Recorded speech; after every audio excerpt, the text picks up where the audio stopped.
Hey guys, welcome back to another Star Wars video, and today we're going to be covering an interesting topic, whether or not Star Wars is better without the expanded universe. But before we begin, please be sure to subscribe to the channel so you never miss a video from us, and leave a thumbs up if you did enjoy the content. So, this has been a debate for the last few years actually, and has been debated since Disney actually got rid of expanded universe when it took over. But the question remains today, in the current state of Star Wars, was it a good decision for them to get rid of the expanded universe, and is Star Wars better for it now? It is worth noting that the reason I came to discuss this topic is because I actually saw a Collider article on it today, and I thought the article was really good, so I'm going to go ahead and link to it in the description below if you want to read it for yourself. But they did raise some good points, and I thought I could raise some counter or similar points here to widen the discussion. So first, I think we should look at why Disney chose to get rid of the expanded universe when they first bought out Star Wars. Simple answer, they wanted a brand new, fresh universe to work with. When they bought Star Wars, what they were primarily focused on building off of was the original trilogy, hence with the sequels.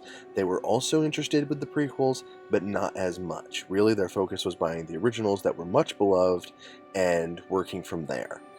And I have no doubt that they had originally intended to expand it again going forward, but with their own content. And that had no doubt been the plan all the time going forward.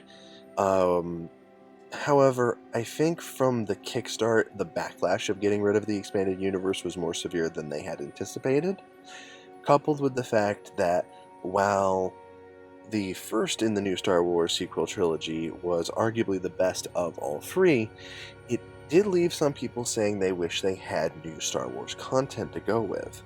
Hence, we got Rebels.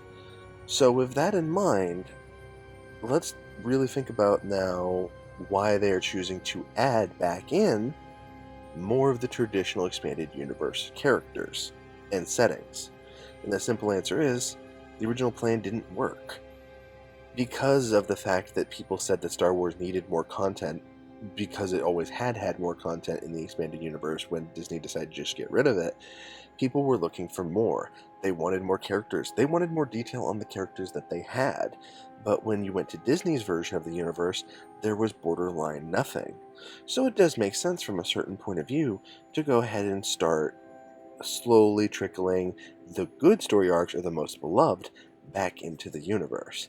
And this did solve some problems. While the Thrawn trilogy especially is one of the ones that people missed the most, and I am so glad that character is getting more time within the universe now, things like the original sequel trilogy, being Emperor Palpatine came back as a clone and then made a clone of Luke, and that sounded all ridiculous and it was really drawn out for a lot of fans. Really just didn't need to be in the new universe.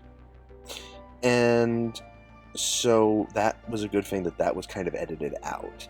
But there are a lot of good things that still haven't been put back in, and with that thought in mind, it's kind of important that they keep adding these new and important statements into the universe.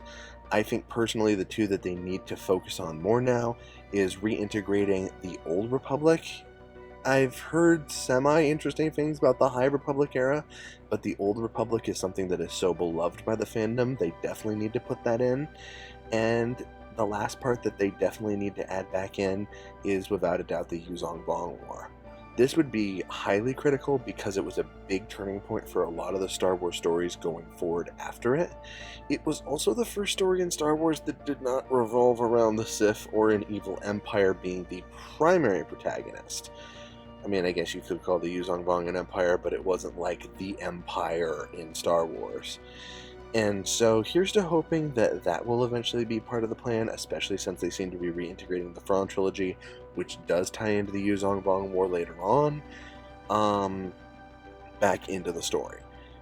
And even if they don't, here's to hoping that they take more inspiration from Legends, as well as to continuing to build their own unique and interesting stories. But I don't want to know what you guys think. Was it worth it getting rid of Legends? Do you enjoy the much cleaner albeit somewhat more barren experience, or do you just want the huge hodgepodge of different stories available to you so you can kind of pick and choose what you like? Leave a comment below to let me know, and leave a like if you liked the video so more people can get to see this. Bye!